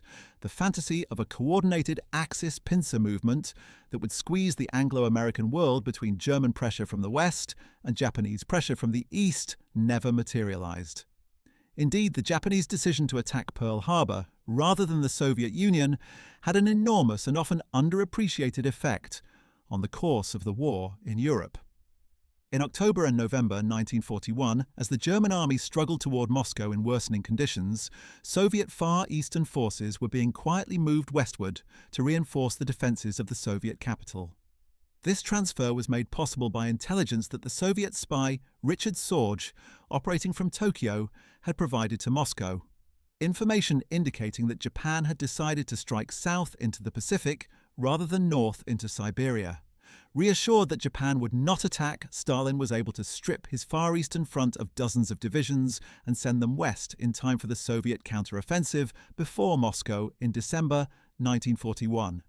These fresh, well-equipped Siberian troops, accustomed to winter conditions and wearing proper cold weather gear, played a significant role in stabilizing the Soviet defensive line and then driving the Germans back from Moscow, the first major German military reversal of the war. Japan's choice to go south rather than north, and the intelligence that allowed the Soviet Union to exploit this choice by redeploying its Far Eastern forces, thus had direct consequences for the military situation Hitler was facing at the exact moment he declared war on America. It contributed to the failure of the Moscow offensive, which in turn meant that the Soviet Union remained undefeated, and the war in the East continued into 1942 and beyond. Hitler's declaration of war on America did nothing to change this dynamic and, in fact, made it worse because American entry into the war increased pressure on Germany from additional directions, while providing material support that strengthened the very Soviet military machine that was proving so difficult to defeat. The historiographical debate about Hitler's declaration of war on America has continued for decades, with historians examining every available document, diary, conference transcript, and memoir to reconstruct the decision as precisely as possible. Several key questions have animated this debate. Was the decision primarily ideological or primarily strategic? Was it a calculated gamble or an impulsive act? Did Hitler have any realistic expectation that it could improve Germany's strategic position, or was it fundamentally an expression of the nihilistic recklessness that marked his later decision-making? The answers scholars have reached reflect the complexity of the evidence and the difficulty of reading another person's mind across 8 decades of distance. The historian Ian Kershaw, in his monumental 2-volume biography of Hitler, argues that the declaration of war on America represented the convergence of multiple factors rather than any single dominant cause. Kershaw emphasizes Hitler's conviction that war with America was inevitable and that it was therefore better to begin it on German terms, his desire to honor the Japanese alliance and maintain the credibility of German commitments, his calculation about U-boat warfare, his personal contempt for Roosevelt, and his faith in his own historical destiny. Kershaw does not see the decision as irrational within Hitler's own framework, while recognizing that the framework itself was deeply distorted by ideology and personal pathology. The historian Gerhard Weinberg, one of the foremost authorities on the diplomatic history of the Second World War, has emphasized the ideological dimension, arguing that Hitler's declaration of war on America was in some sense the logical completion of his racial ideological worldview. He saw the war ultimately as a conflict between German racial destiny and the forces of Jewish-backed Anglo-American capitalism and Soviet Bolshevism, and the formal alignment of all these enemies against him was therefore not something to be feared, but something to be welcomed, as clarifying the ultimate nature of the struggle. On this reading, the declaration of war was not a miscalculation, but a statement of belief. Whatever the precise weighting of these factors, the consequences were unambiguous and overwhelming. By declaring war on America on December 11, 1941, Hitler transformed what had been a war with a potentially uncertain outcome into a war that, while it might last for years and cost millions more lives, Germany could not ultimately win. He had taken an already overextended strategic position, a depleted army freezing in the Russian winter, a navy that was losing the Battle of the Atlantic, an air force whose dominance over European skies was being increasingly challenged, and added to the forces arrayed against him the industrial and military power of the most productive nation on earth. He had given Franklin Roosevelt the political gift of a German declaration of war that unified American public opinion and enabled the Germany First strategy. He had set in motion the chain of events that would end with American, British, and other Allied forces crossing into Germany from the west, while the Red Army advanced from the east, and with the unconditional surrender of Nazi Germany in May 1945. There is one final dimension to the story of December 11th, 1941 that deserves careful attention, and it concerns the relationship between Hitler's declaration of war on America and the Holocaust. The timing here is not incidental. By December 1941, the systematic mass murder of European Jews was already underway. The Einsatzgruppen, mobile killing units that followed the German army into the Soviet Union, had been shooting Jewish men, women, and children since the summer of 1941, and the death toll already numbered in the hundreds of thousands. The Wannsee Conference, at which senior Nazi officials would coordinate the bureaucratic machinery of the final solution, was scheduled for December 9, 1941, though it was postponed until January 20, 1942, following Pearl Harbor, presumably because senior officials had too many other urgent matters demanding their attention. There is scholarly debate about the precise relationship between these events, about whether the decision for the Holocaust in its most systematic form was made before or after the declaration of war on America, and about how the two decisions interacted. What is clear is that Hitler's public rhetoric about the Jews in America was deeply interconnected. He had predicted publicly, in a speech to the Reichstag in January 1939, that if international juries succeeded in plunging the world into a new world war, the result would be the annihilation of the Jewish race in Europe.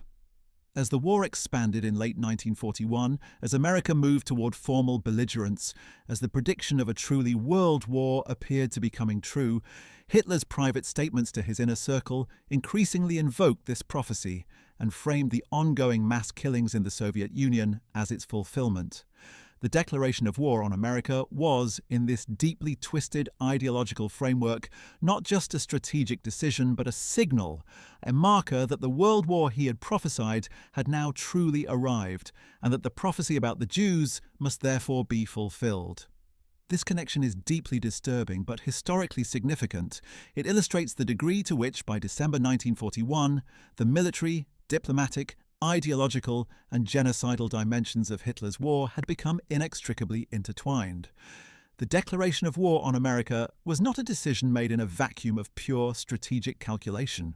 It was made by a man who was simultaneously overseeing the most systematic program of mass murder in human history, whose ideology saw the war itself as a racial struggle between the Germanic people and what he called the forces of Jewish world domination, and who interpreted every international development through this distorted lens. To understand why Hitler declared war on America, you have to understand not just his strategic calculations and his diplomatic maneuvering, but the entire structure of beliefs and pathologies that had brought him and Germany to this point. The connections between December 11th, 1941, and what came after are manifold and sobering. The declaration of war brought America fully into the European War, which led to the Normandy landings, which brought Allied armies into Germany, which liberated the concentration camps and revealed to the world the full horror of what the Nazi regime had done. It contributed to the defeat of the very military machine that had been implementing the Holocaust, and thus, paradoxically, to the rescue of some of those the Holocaust had not yet killed. It set in motion the chain of events that ended in Hitler's suicide in a Berlin bunker on April 30th, 1945. With Soviet forces fighting street by street through the German capital, American and British forces approaching from the west, and the 1,000-year Reich that Hitler had promised lasting barely 12 years from its founding to its destruction. What should we make, then, of the question with which we began? Why did Hitler declare war on America when his army was freezing in Russia? The answer, assembled from all the dimensions we have examined, is that he did it for reasons that were simultaneously strategic and irrational, ideological and personal, calculated and delusional.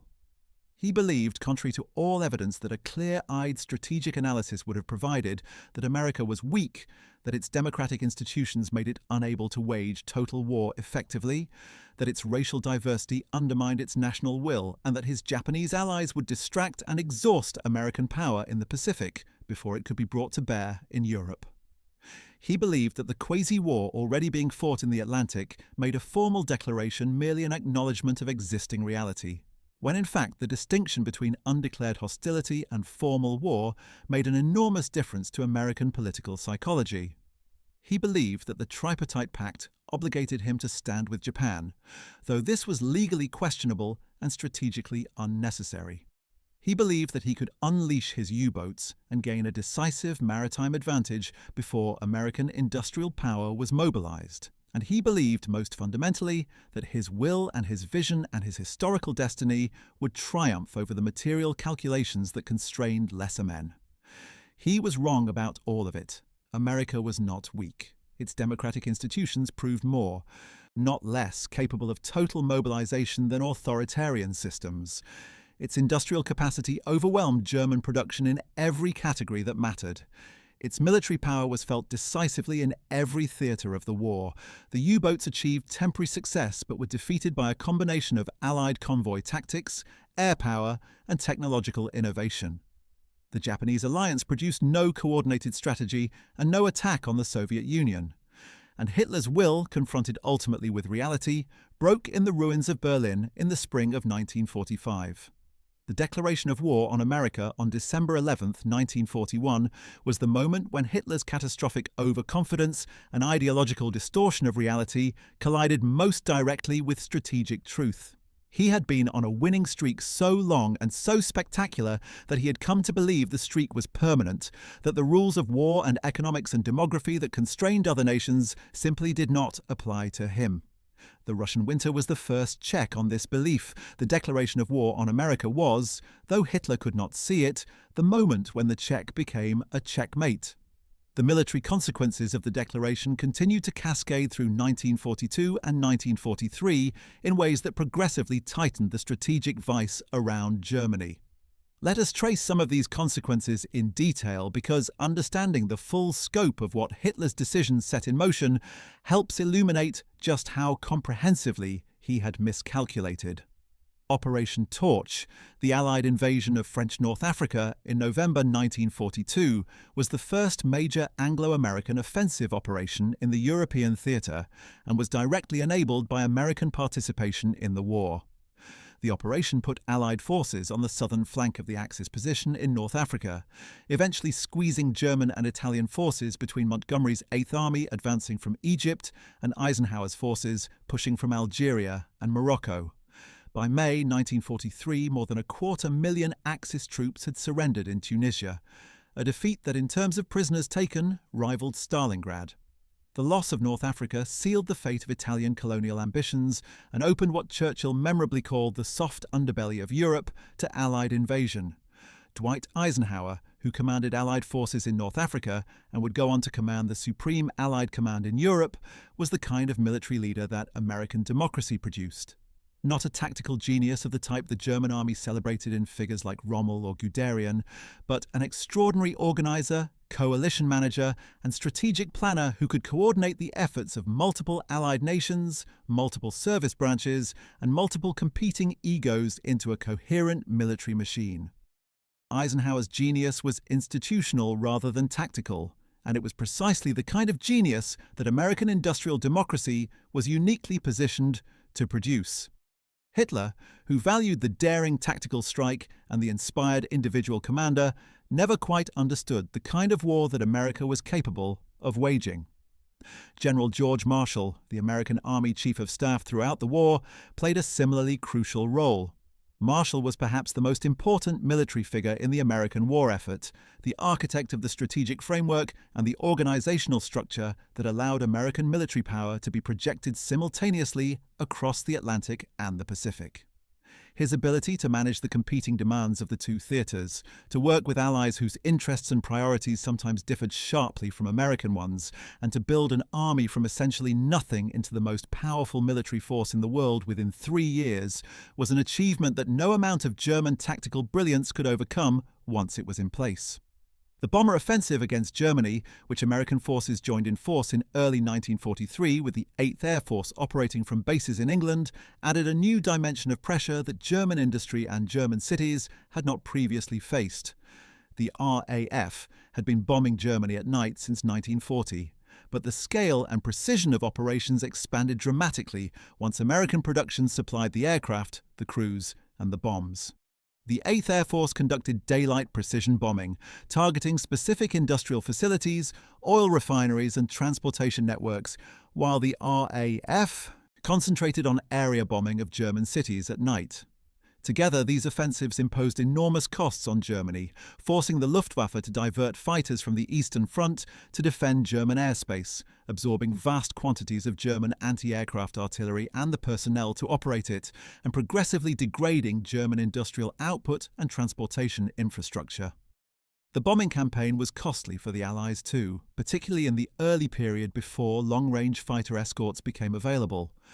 American losses in the bombing raids on Schweinfurt's ball-bearing factories in October 1943 were catastrophic, with 60 bombers lost in a single day's raid, over 600 airmen killed or captured. These losses demonstrated that deep penetration raids without fighter escort were unsustainable, and they temporarily halted the American daylight bombing offensive. But the introduction of the P-51 Mustang long-range fighter in late 1943 and early 1944, combined with extra fuel tanks that allowed it to escort bombers all the way to Berlin and back, transformed the situation. The Mustang was itself a product of American industrial capacity and technological innovation, and it proved decisive in the air war over Europe, allowing Allied bombers to range deep into Germany while fighter cover protected them from German interceptors. None of this would have been possible without Hitler's declaration of war.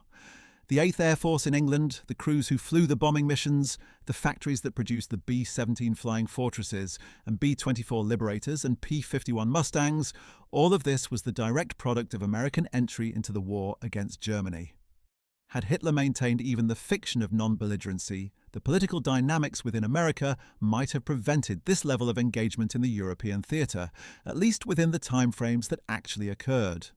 The Battle of the Atlantic, which Dönitz had hoped would be decided in Germany's favour by the removal of restrictions on U-boat warfare, followed a trajectory that illustrates the difference between short-term tactical success and long-term strategic outcome. Operation Drumbeat in January and February 1942, as Dönitz had predicted, achieved devastating results against the virtually undefended American coastal shipping. In the first 6 months of 1942, German U-boats sank more than 400 Allied vessels in American waters, a rate of loss that, had it continued indefinitely, could indeed have strangled Allied supply lines. But it did not continue indefinitely, for several reasons. American coastal defences improved rapidly. A convoy system was introduced along the east coast, eliminating the easy pickings that had characterized the early months. American and British air cover over the Atlantic was extended through the use of very long-range aircraft and, eventually, escort carriers, small aircraft carriers that could provide air protection for convoys in the mid-Atlantic gap where land-based air cover could not reach. Allied code-breaking, specifically the ability to read German naval Enigma traffic, allowed convoy routes to be changed to avoid concentrations of U-boats, though this advantage was periodically lost when the Germans changed their cipher settings. And above all, American and British shipbuilding outpaced German submarine-inflicted losses. By mid-1943, Allied shipyards were launching new vessels faster than U-boats could sink them, and the U-boat fleet was itself suffering losses that it could not sustain. The turning point in the Battle of the Atlantic came in May 1943, when Dönitz withdrew his U-boats from the North Atlantic convoy routes after suffering catastrophic losses. The combination of improved convoy tactics, long-range air cover, improved radar, anti-submarine weapons and code-breaking had turned the hunters into the hunted. From this point on, the U-boat fleet remained a threat but never again threatened to cut the Allied Atlantic lifeline. Dönitz's prediction that unrestricted submarine warfare against American shipping would prove decisive had come true in the very short term and proved false in every other way. The arithmetic of industrial production that his tactical genius could not overcome had asserted itself. Field Marshal Erwin Rommel, whose brilliant campaign in North Africa had carried German and Italian forces to the borders of Egypt and threatened the Suez Canal, provides another window into how American entry into the war affected specific theatres. Rommel was arguably the most celebrated German commander of the war, a master of mobile armoured warfare whose operations in North Africa earned him the grudging respect of his enemies, including the British generals who struggled repeatedly to contain him. Churchill famously said in the House of Commons that Rommel was a great general even though he was the enemy, a remarkable tribute that infuriated some in the audience but reflected genuine admiration for Rommel's operational skill. But Rommel operated under a fundamental constraint that no amount of tactical brilliance could overcome: supply. The German and Italian forces in North Africa were at the end of an extremely long and vulnerable supply line that crossed the Mediterranean, exposed to Royal Navy and RAF attack from Malta and other bases. By 1942, with American forces joining the war and American production beginning to make its weight felt in aircraft and ships and material, this supply situation became increasingly critical. American air power operating from Malta and North African bases added to the pressure on Axis shipping. American destroyers and submarines operating in the Mediterranean added to the naval threat. And when Operation Torch brought Anglo-American forces ashore in Morocco and Algeria in November 1942, Rommel's army, already fighting a ferocious defensive battle against Montgomery's forces after the defeat at El Alamein, found itself caught in a strategic trap from which there was no escape. Rommel himself understood the implications of American entry into the war better than Hitler did. He wrote in his diary and in letters to his wife about his admiration for American industrial capacity and his conviction that, once American production was fully engaged, the material superiority the Allies would enjoy would be impossible to overcome.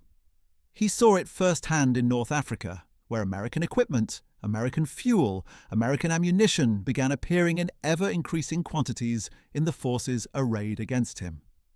The Sherman tanks that arrived in British hands in time for El Alamein in October 1942 were American-made. The American trucks that gave Allied forces their logistical mobility were visible everywhere. The American aircraft that controlled the skies over the battlefield imposed a constant operational constraint on German movement. Rommel, the supreme practitioner of mobile armoured warfare, found himself increasingly unable to move by day because American and British aircraft would simply destroy anything that moved on the roads. The Italian campaign, which followed the fall of North Africa, demonstrated another dimension of what American participation meant for Allied operations. The landings in Sicily in July 1943 and the subsequent invasion of the Italian mainland were among the most complex amphibious operations ever attempted, requiring the coordination of enormous numbers of ships, aircraft, troops, and supplies from multiple nations. American logistical capability, American landing craft production, and American organizational capacity were all essential to these operations. Without American participation, the scale of operation that could have been mounted would have been far smaller, and the ability to sustain forces ashore against German resistance would have been correspondingly limited. The Italian campaign was also significant because it contributed to the fall of Mussolini and the Italian government's armistice with the Allies in September 1943, which removed Italy from the Axis entirely and forced Germany to occupy the Italian peninsula with its own forces, tying down German divisions that were desperately needed elsewhere. The strategic consequences of Italian defection rippled through every theatre. German forces had to be found to defend Italy against Allied advance from the south, to maintain control of the Balkans and Greece, where Italian forces had previously provided garrison duty, and to deal with the threat of further Allied landings along the long coastlines now exposed by Italian defection. All of this stretched German manpower in ways that the losses of 1941 and 1942 had already made extremely difficult to absorb. The Eastern Front in 1943 and 1944 saw a series of Soviet offensives that progressively pushed German forces back toward Germany's pre-war borders. The Battle of Kursk in July 1943, the largest tank battle in history, ended in a decisive Soviet victory that shattered the last serious German offensive capability in the East. After Kursk, the Wehrmacht was on the defensive on the Eastern Front, fighting to hold ground rather than to take it, capable of powerful local counterattacks, but never again able to mount the kind of broad offensive operations that had characterized 1941 and the early part of 1942. The Soviet forces that achieved this transformation were equipped partly with American-supplied trucks, communications equipment, and food, enabling the logistics and operational mobility that their own production could not fully support. Through 1943 and 1944, the strategic picture for Germany darkened progressively and comprehensively. On every front, in every dimension of modern war, industrial, technological, logistical, manpower, the disparity between Germany's resources and those of the Allied coalition was widening. German soldiers and German commanders continued to demonstrate extraordinary tactical skill and operational resilience, and the Wehrmacht remained a formidable fighting force right to the end of the war. But tactical excellence in service of a losing strategic position can only delay the inevitable. It cannot reverse it. And the strategic position Germany found itself in was the direct result of decisions that Hitler had made, decisions that included above all the declaration of war on America in December 1941. The D-Day landings on June 6, 1944, opened the final act of the European War. The Allied assault on the beaches of Normandy, involving nearly 150,000 troops landing in the first 24 hours, and many times that number in the weeks that followed, was the largest amphibious operation in history. American forces formed the largest component, landing on two beaches, Utah and Omaha, with Omaha Beach in particular providing some of the most brutal combat of the entire war as American soldiers fought their way up heavily defended bluffs under murderous fire. The success of the Normandy landings owed everything to American industrial capacity. The landing craft that carried troops to the beaches, the aircraft that dominated the skies above the invasion, the naval vessels that supported the assault, the trucks and tanks and artillery and ammunition that sustained the offensive in the weeks and months that followed, all of this flowed from the factories that had been put in motion by the declaration of war 30 months earlier.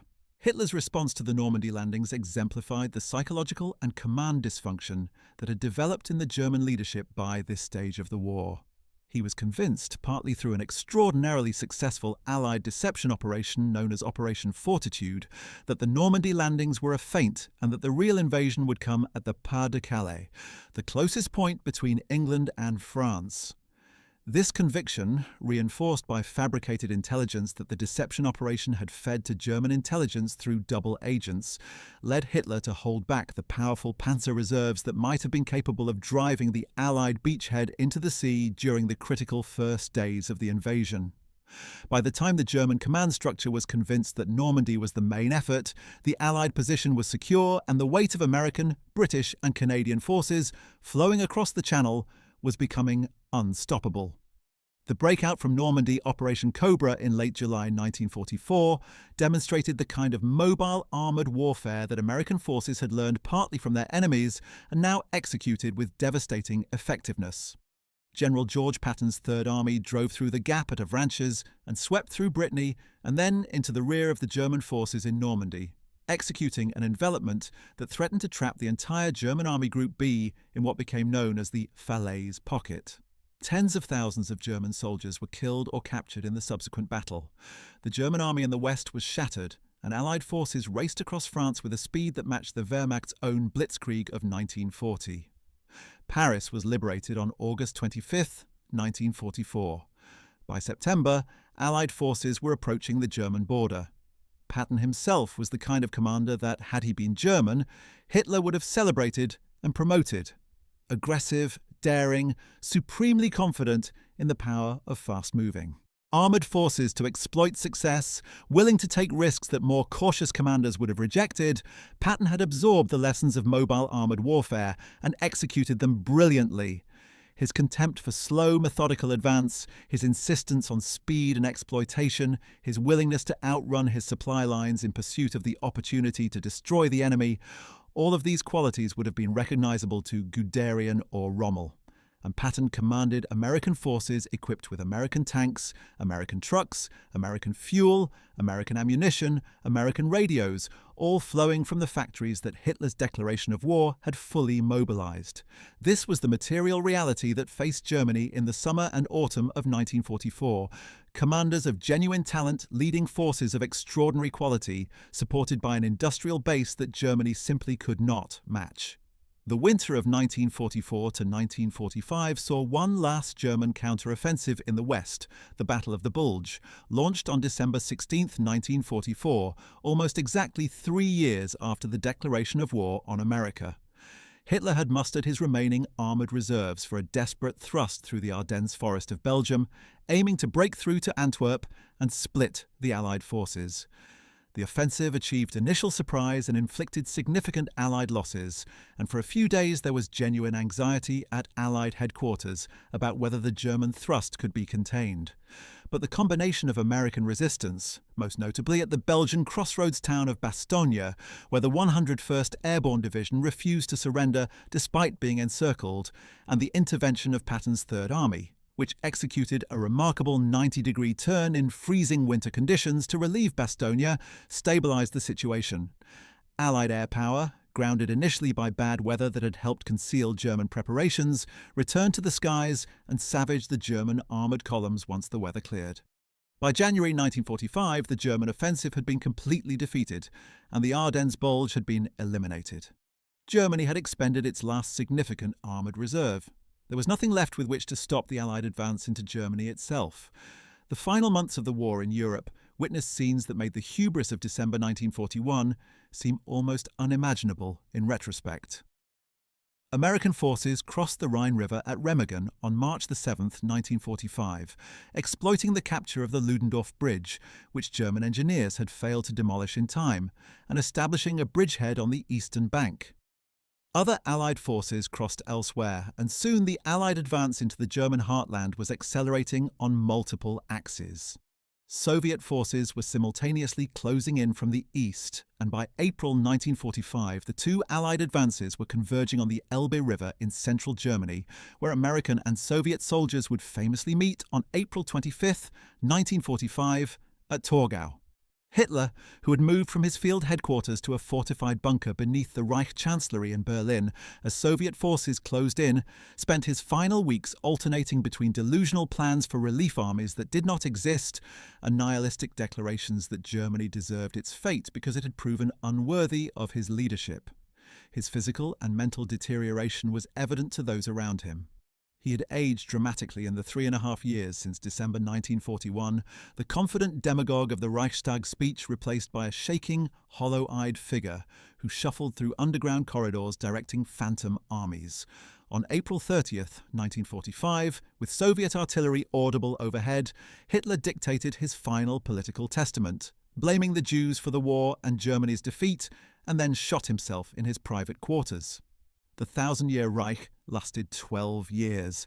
Germany formally surrendered on May 8, 1945, the date that is commemorated as Victory in Europe Day, Pfaff Day, across the Allied nations. The surrender ceremony was conducted with Field Marshal Wilhelm Keitel, one of the men who had been present at virtually every major German command decision from 1938 onward, signing the instruments of unconditional surrender. Keitel, who had been Hitler's most loyal military subordinate and had enforced Hitler's most criminal military orders throughout the war, was subsequently tried at the Nuremberg War Crimes Tribunal and hanged in October 1946. His execution was one of many that closed the chapter of Nazi Germany's catastrophic adventure, which had begun with the aggressive expansion of the 1930s and ended in the rubble of May 1945. With Germany occupied by its former enemies, its cities devastated, its population exhausted and traumatized, and its leader dead by his own hand. The question of how history might have judged Hitler differently if he had not declared war on America is worth considering briefly, not to rehabilitate a man responsible for the Holocaust and the deaths of tens of millions, but to understand the magnitude of the strategic error. If Hitler had defeated the Soviet Union, or reached a negotiated stalemate, or simply survived the winter of 1941 and not invited America into the war, the trajectory of the conflict would have been fundamentally different. Britain alone could not have mounted the kind of continental offensive that brought Germany to its knees. The Soviet Union, fighting without American lend-lease, would have faced a harder struggle. The Holocaust would have proceeded without the disruption that American military pressure eventually brought to German operations. Hitler might have achieved a kind of unstable, murderous continental domination that could have persisted for years or decades before ultimately being challenged. Instead, by declaring war on America at the worst possible moment, he set in motion the chain of events that ended his regime within 3.5 years. The lessons that historians and strategists have drawn from December 11, 1941 are numerous and contested, but several seem particularly durable. The first is about the danger of ideological thinking in strategic planning. Hitler's conviction that America was racially and constitutionally incapable of effective military mobilization was not a strategic assessment. It was an ideological prejudice that he mistook for a strategic assessment.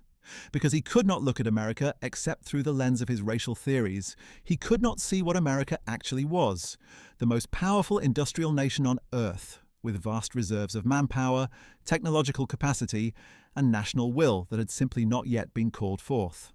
The distortion of reality that ideology introduces into strategic calculation is a recurring theme of the Second World War on the German side, and December 11th is one of its clearest expressions. The second lesson is about the danger of the winner's curse in strategic decision-making. Hitler had won so many times against such apparent odds that he had developed an almost supernatural confidence in his own judgment that made it impossible for him to give adequate weight to the risks of his decisions. Each gamble that paid off made the next gamble feel less like a gamble and more like an inevitable act of will. By December 1941, he was not really calculating probabilities anymore. He was expressing a vision and visions, however powerful, cannot substitute for the material realities of men and machines, and oil and steel. The third lesson concerns the institutional importance of honest counsel. At every stage of the German decision-making process, the mechanisms that might have provided Hitler with accurate information and honest assessment of his decisions had been weakened or eliminated. Generals who disagreed too openly had been dismissed. Diplomats who reported unflattering truths had been overridden. The culture of the German High Command had been shaped by years of Hitler's success into one where the instinct was to confirm his assessments rather than challenge them. In the absence of honest institutional counsel, even the most significant decisions, including the decision to declare war on the world's most powerful industrial nation, while already engaged in the most costly military campaign in history, were made on the basis of distorted information filtered through an ideological framework that bore little relationship to strategic reality. These are not just lessons about Nazi Germany. They are lessons about the pathologies that afflict powerful individuals and institutions when success has insulated them too long from the consequences of error, when ideological certainty has displaced empirical humility, and when the structures that might provide correction have been dismantled or intimidated into silence. Adolf Hitler's declaration of war on America on December 11, 1941, was the most consequential single diplomatic act of the Second World War.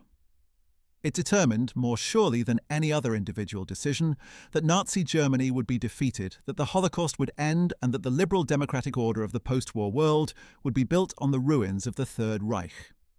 It was a decision made for the wrong reasons, based on false assumptions, and it led directly and inevitably to the outcome that Hitler had always most feared. The freezing German soldiers outside Moscow on that December day in 1941 were already living in the first chapter of the ending of Hitler's empire. They did not know it yet. Their Führer did not know it, or would not acknowledge it. But the declaration of war on America that arrived 4 days after Pearl Harbor was the moment when the ending became, however long it would take to play out, inevitable. The most powerful nation on earth had been brought into the war against Germany. The arithmetic of the conflict, already unfavourable to Germany, had become impossible to overcome, and the man who had made all of this happen was Adolf Hitler himself, who had looked at the most powerful industrial civilization in history, decided it was weak and divided and unworthy of fear, and invited it to destroy him. History, with the particular irony it reserves for the catastrophically mistaken, obliged.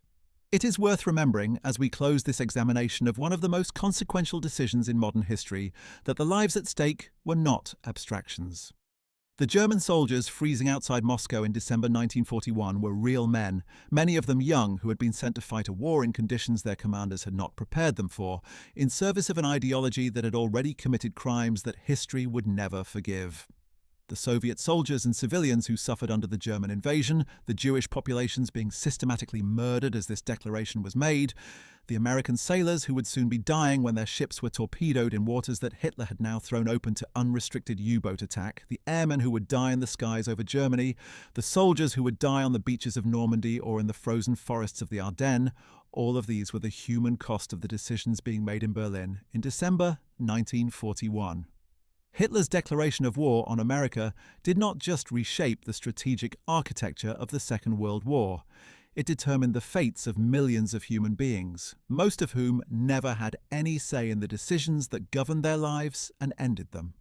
Understanding why Hitler did what he did in all its complexity, its ideological distortion, its strategic miscalculation, its psychological pathology, and its historical tragedy is essential to understanding how a modern industrial civilization can slide into catastrophic self-destruction, how democratic institutions can be undermined and silenced, how ideological conviction can substitute for strategic wisdom at the highest levels of power, and what the consequences are when those at the center of power lose all contact with reality.